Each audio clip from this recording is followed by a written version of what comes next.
Dear student, I welcome you again in this Sachchidanand learning channel. आप देख रहे हैं क्लास 11 के केमिस्ट्री पार्ट 1। ये काफ़ी इम्पोर्टेंट क्वेश्चन का ये सीरीज है जो आपके आगामी एग्जाम की दृष्टि से बेहद इम्पोर्टेंट है, चाहे एनुअल एग्जाम हो चाहे हाफ ईयरली एग्जाम हो। देखें यहाँ पर हमने पहला क्वेश्चन दिया है, स्कैंडियम में अंतिम इलेक्ट्रॉनों के लिए चारों क्वांटम संख्याओं का मान ज्ञात कीजिए। करेक्ट। तो इसके लिए हम स्कैंडियम 21 इसका परमाणु क्रमांक होता है, इसका हम इलेक्ट्रॉनिक विन्यास करते हैं और देखते हैं कि अंतिम जो इलेक्ट्रॉन है वह किस सेल में प्रवेश करता है, किस उपकोष में जाता है। देखें यहाँ पर हमने इसका इलेक्ट्रॉनिक विन्यास कर रखा है 1s2 2s2 2p6 3s2 3p6 3p6। इसके बाद देखें 4s2 3d1। यहाँ तक 2 2 4 6 4 10 2 12 6 18 18 2 20 1 21। देखें चूंकि जो यस सबसेल होता है इसकी ऊर्जा स्तर डी सबसेल से कम होती है। करेक्ट। इसकी एनर्जी लेवल कम होती है, इसलिए जो इलेक्ट्रॉन है पहले यस में कूदेगा।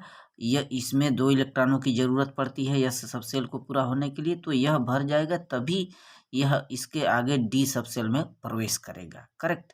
तो अंतिम इलेक्ट्रॉन डी में 1 इलेक्ट्रॉन चला गया। अब यहाँ से आप देख पा रहे हैं कि यहाँ यन जो है उसकी क्या है, मुख्य क्वांटम नंबर है। अफबाऊ का यह रूल कहता है कि इलेक्ट्रॉनों का भराव हमेशा ऊर्जा के बढ़ते हुए क्रम में होता है। ठीक। तो पहले छोटी ऊर्जा स्तर 4s में जाएगा तब 3d में जाएगा। तो यहाँ पर यन की वैल्यू 3 मालूम हो गया। अब यल की वैल्यू दिगंशी क्वांटम संख्या यल का मान यन पर निर्भर करता है। यल बराबर क्या होता है n-1। याद रखें यल बराबर क्या होता है n-1। तो यन की वैल्यू आपको 3 दिया है तो यल की वैल्यू 3 - 1 बराबर 2 आएगा। ठीक।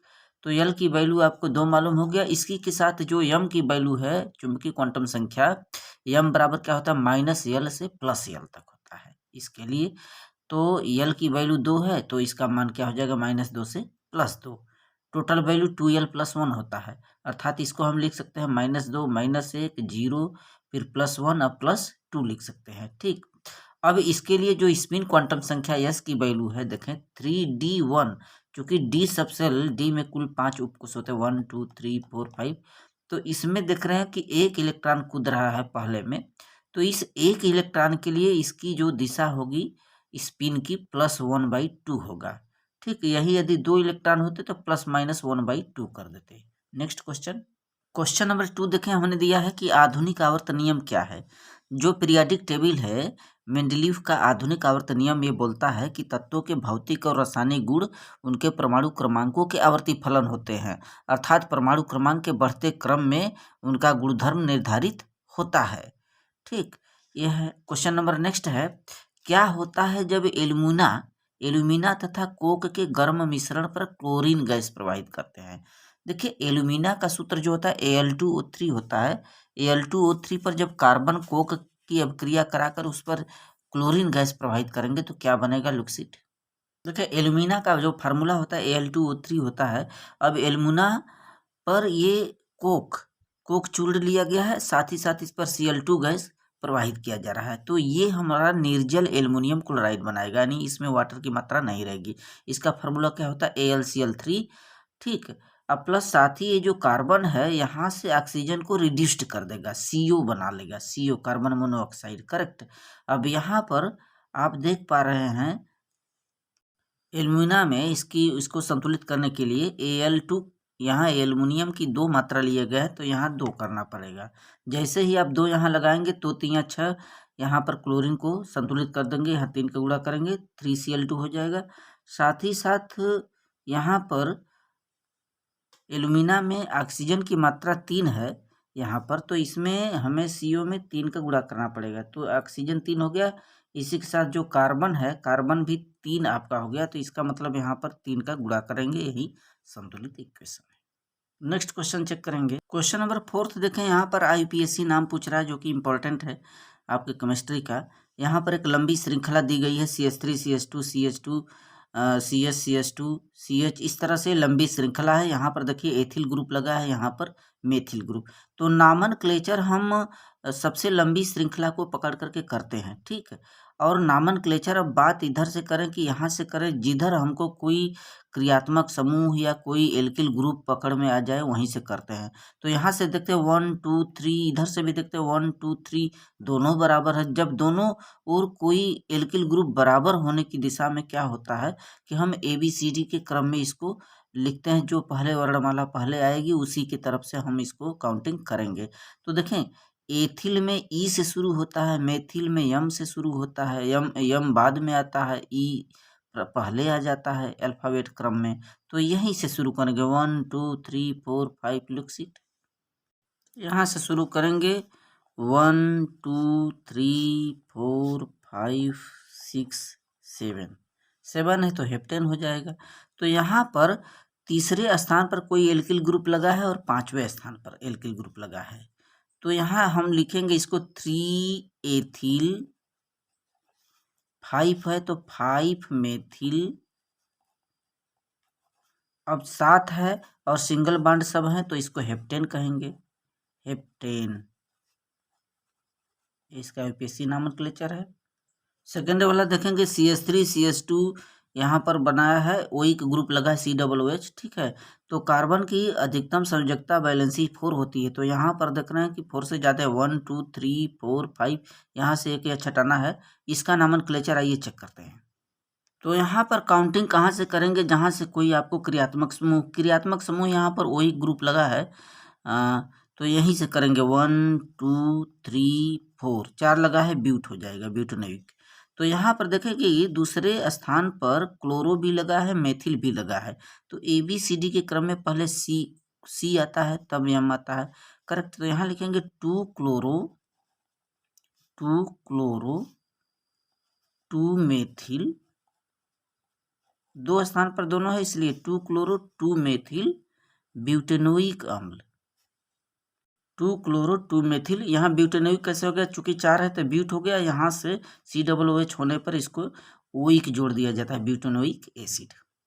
क्वेश्चन नंबर 5 देखें, ये भी काफ़ी इंपॉर्टेंट है। 2SO2 + O2 = 2SO3। ये साम्यावस्था चैप्टर से है, इक्विलिब्रियम से। यहाँ पर टेम्परेचर दे रखा है 450 केल्विन और Kp माने दाब स्थिरांक होता है। दाब स्थिरांक की वैल्यू 2 × 10 बार दे रखा है दाब। तो इसी ताप पर Kc यानी साम्य स्थिरांक का मान पूछ रहा है। इसके लिए आइए चेक करते हैं इसके फार्मूला को, सालो देखें। तो T की वैल्यू दे रखा है, Kp की वैल्यू दे रखा है। यहाँ से एक जो फार्मूला होता है Kp = Kc गुणित RT डेल्टा n क्या है, अणुओं की संख्या होती है। R की वैल्यू देखें, चूंकि दाब है, दाब बार में है, इसका दाब साम्य स्थिरांक बार में दिया है, इसलिए R की वैल्यू यहाँ पर 0.0831 रखेंगे, गैस नियतांक। और डेल्टा n की वैल्यू कैसे निकालेंगे, देखें ये इक्वेशन है, इक्वेशन में आप प्रोडक्ट में 2 बन रहा है, रिएक्टेंट में यहाँ 2 और यहाँ कुछ नहीं तो 1 मानेंगे, यहाँ 3 है रिएक्टेंट में। तो डेल्टा n बराबर प्रोडक्ट के अणुओं की संख्या माइनस रिएक्टेंट के अणुओं की संख्या, अभिकारक उत्पाद में से अभिकारक अणुओं की संख्या घटाते हैं, यहाँ पर -1 आएगा, ठीक है, जब सॉल्व करेंगे। ये फार्मूला है, इसमें बस Kp की वैल्यू रखें, Kc का मान पूछ रहा है, R की वैल्यू देख रहे दिया है और T की वैल्यू उतना है, पूरे के घाते हमें डेल्टा n की वैल्यू -1 लगानी है। इसके बाद इसको हम लोगों को कैलकुलेट कर लेना है। तो Kc बराबर क्या होगा, देखिए इसके गुणांक का इसमें भाग दे दिया जाएगा, ठीक। अब जो भी राशि नीचे होती है घात के रूप में और उस पर माइनस होता है तो यह ऊपर जाने पर प्लस हो जाएगा ऑटोमेटिकली, करेक्ट। तो यह चीज़ -1 है तो ऊपर जाएगा प्लस हो जाएगा, ये वही चीज़ हम उतार देंगे, चूँकि एक बार है तो आगे बढ़ने की कोई प्रोसेस नहीं, बस इसका आपस में गुणा करने पर यहाँ पर कोटिमान में यहाँ 1 अंक यहाँ लाएंगे तो 10⁻11 पर मोलर हो जाएगा Kc की वैल्यू। क्वेश्चन नंबर 6 देखें, pH मान क्या है, pH क्या है और एक मृदु पेय के नमूने में हाइड्रोजन आयन की सांद्रता आपको इतना दे रखा है, इतना मोलर, और इसकी pH मान का परिकलन करना है, करेक्ट। आइए चेक करते हैं। देखिए pH मान क्या है, pH वैल्यू क्या है, एक हाइड्रोजन आयन के ऋण लॉगरिथम को ही हम लोग pH की तरह परिभाषित करते हैं, उसी को pH कहते हैं। pH जो होता है pH = -log H+ होता है। H+ क्या है, हाइड्रोजन आयन की सांद्रता है।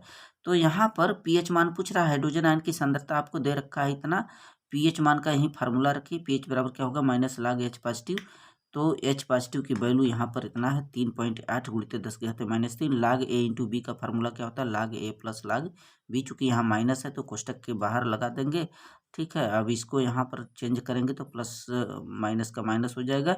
चूँकि घात के ऊपर यदि यहाँ पर कोई घातांक होता है तो ये यहाँ चला आता है, -3 यहाँ चला आएगा, प्लस का माइनस हो जाएगा और यहाँ माइनस माइनस का अंत तो गत्वा प्लस हो जाएगा। और यहाँ पर जो log 3.8 है इसकी वैल्यू हम सारणी से देख लेते हैं। ठीक है, log 3.8 का मतलब हमको 38 में देखना होगा, 38 के जीरो में देखना होगा। इसके आगे कोई कुछ अंक है नहीं तो जीरो में। देखिए लॉगरिथम सारणी है, यहाँ पर ये जो पहला फोकस है 38 के जीरो में, जीरो वाला है, 1 है 2 है, तो 38 के जीरो में 57 98 आया, 57 98। वही वैल्यू यहाँ पर 57 98 रख देंगे। अब चूंकि यहाँ पर दशमलव लगा है, दशमलव के इधर आप देख रहे हैं बाईं तरफ एक अंक है, तो एक में से एक यहाँ घटा करके पूर्णांश हम जीरो लिखेंगे। करेक्ट, यहीं और इसमें से 3 में से अब इसको घटा देंगे तो 2.42 इसका आंसर आया है, 2.42। क्वेश्चन नंबर 7 देखेंगे, आक्सीकरण संख्या पूछ रहा है KMnO4 में Mn का और NO3 माइनस लगा है इसमें N का। तो आक्सीकरण संख्या Mn को मान लेंगे x मान करके इसको सॉल्व करें, K का +1 होता है और ऑक्सीजन का जो आक्सीकरण संख्या होता है -2 होता है। देखें ऑक्सीजन का -2 होता है और यहाँ पर चूंकि 4 है, इसका अणुओं की संख्या 4 है तो यहाँ गुणा कर देंगे। यहाँ K का +1 होता है पोटेशियम का और ये इसका मान लीजिए x है, इसको पक्षांतर कर दीजिए 7 आएगा इसकी वैल्यू। और दूसरा वही चीज़ पूछ रहा है NO3 माइनस में, अब इसके ऊपर -1 लगा है तो यहाँ पर n की वैल्यू x मान लेंगे, उसी का मान पूछ रहा है n का ऑक्सीडेशन नंबर और 2 3 6 हो जाएगा। ठीक है, इसकी वैल्यू ऑक्सीजन का -2 होती है ऑक्सीडेशन नंबर, गुणा करके बराबर -1 के कर देंगे, चूंकि -1 लगा है। तो अब इसको पक्षांतर करेंगे तो 5 इसका आंसर आएगा। अगला क्वेश्चन देखिए, भारी जल किसे कहते हैं? तो भारी जल हम लोग D2O को कहते हैं, D2O को भारी जल कहते हैं, ड्यूटेरियम ऑक्साइड, ड्यूटेरियम के ऑक्साइड को भारी जल कहा जाता है। ठीक है, और इसका उपयोग कहाँ किया जाता है? इसका जो उपयोग होता है नाभिकीय रिएक्टरों में न्यूट्रॉन मंदक के रूप में इसका प्रयोग किया जाता है। अगला क्वेश्चन देखिए, तो जल में कितने प्रकार की कठोरता पाई जाती है? इंपॉर्टेंट है। जल में देखें 2 प्रकार की कठोरता होती है, एक अस्थायी कठोरता और दूसरा स्थायी कठोरता। अस्थायी कठोरता क्या होता है? जब पानी में कैल्शियम और मैग्नीशियम के बाइकार्बोनेट घुले होते हैं। बाइकार्बोनेट का मतलब यहाँ पर CaHCO3 और मैग्नीशियम बाइकार्बोनेट MgHCO3। अब अस्थायी कठोरता क्या होता है? जब कैल्शियम और मैग्नीशियम के सल्फेट, कैल्शियम और मैग्नीशियम के क्लोराइड और सल्फेट घुले होते हैं तो अस्थायी कठोरता होती है। करेक्ट, अब इन दोनों को हम लोग उबाल करके दूर करते हैं इन कठोरता को, तो यही इनकी अस्थायी कठोरता होती है, कैल्शियम और मैग्नीशियम का बाइकार्बोनेट, और ये होता है अस्थायी कठोरता। So thank you friend.